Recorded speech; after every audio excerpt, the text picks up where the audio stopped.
We may not know and can be able to control President Trump. I don't know who can control that guy. He drives me crazy. There's a guy south of the border who drives half the world crazy. Doug Ford said it himself, plain and simple. I don't know who can control that guy. No spin, no diplomatic dodge, just the truth, said out loud, in front of cameras, in front of reporters who were waiting for him to flinch. He didn't flinch. While other leaders tiptoe around Washington, hoping not to poke the bear, Ford walked into a room full of tariff talk and trade threats and did something rare in politics these days.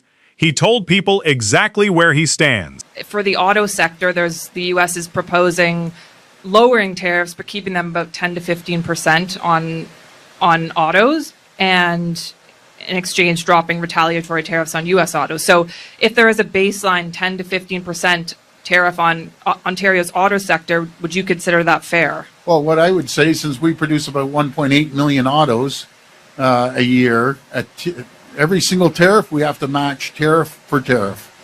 We can't negotiate through weakness. They can't put tariffs on our autos, and we aren't putting tariffs on theirs. We're their number one customer, folks. We buy 400% more vehicles in Canada than any jurisdiction in the entire world. And if they don't play ball on the autos, who's it going to hurt? It's going to hurt their auto sector. We can't negotiate through weakness. That's not a slogan. That's a governing philosophy. Ontario builds 1.8 million cars a year. The province buys more American vehicles than any other place on earth. And Ford's message back to Washington was simple. If you slap a tariff on us, we match it. Tariff for tariff. Not out of pride, out of principle. As President Trump threatens additional 50% tariffs, my message to the Americans, a tariff on Canada is a tax on the American people. They're feeling the pain. As we saw last month, they didn't have any job creation, so it's hurting the American people. That's my message to the American people. Remember, when it comes to the midterms, you have to get that bully and send them a message, including on goods that are covered by the Canada, United States, Mexico agreement. We're also doubling down on our $236 billion plan to build, which is the largest infrastructure plan of its kind in Canadian history. That's creating tens of thousands of jobs, building hospitals, over $64 billion, 50 sites. You're either getting a new hospital or an addition to a hospital. Schools, over $22 billion of schools, and you're getting them right here in Guelph, which we'll announce in a minute. Highways, we're spending over $30 billion in highways, and the largest expansion of transit in North America, over $80 billion, to connect communities, create jobs, and grow our economy. Because without a strong economy, I always say, the foundation of our healthcare system, of our education system, of our infrastructure is one thing, that's our economy. Because here's what people forget. While the tariff fights make headlines, Ford's government has been quietly building. $64 billion into hospitals, 50 new sites underway, $22 billion into schools, $30 billion into highways, $80 billion into the largest transit expansion in North America, $235 billion in investment pulled into this province since 2018, money that came here because businesses trust the ground they're standing on. No new taxes, not one. $12 billion saved for families and businesses every single year. But we're controlling the decisions and make what we make right here in Ontario by building the most competitive, resilient, and self-reliant economy in the entire G7. And we're doing that by cutting red tape, keeping taxes and fees low. We have never raised a tax. We will never raise a tax. We've done the total opposite. We're saving families and businesses $12 billion each and every single year. We've created the conditions for growth, attracting more than $235 billion in investment since 2018. Vic, I want to thank you. You travel all around the world. People have no idea how tiring that is. You're going there selling Ontario, selling Guelph, selling for the entire province. We want to thank you. And when reporters pushed him, asked if he'd trade away protection for the steel sector, the auto sector, the farmers, the forestry workers, just to get American liquor back on the shelves, Ford didn't hedge. We negotiate through strength, not weakness. Booze goes back on the shelf when the deal protects Ontario jobs. Not before. That's not a threat. That's loyalty.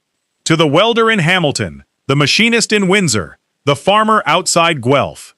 52,000 jobs created last month. 119,000 in 4 months. While the American numbers stalled, Ontario's went up. Ford didn't take the credit for that. He gave it away, straight to the workers and entrepreneurs who earned it. Question for you about the trade negotiations ongoing in Washington right now. You've said before you wouldn't put U.S. alcohol back on LCBO shelves until there are no tariffs on Ontario products. But it appears as though what's being negotiated now is perhaps being put on the table, U.S. products going back on the shelves in exchange for lower tariffs, not no tariffs. Is that acceptable to you? If Prime Minister Carney calls you up and says this is the deal we're going to get, what will you tell him?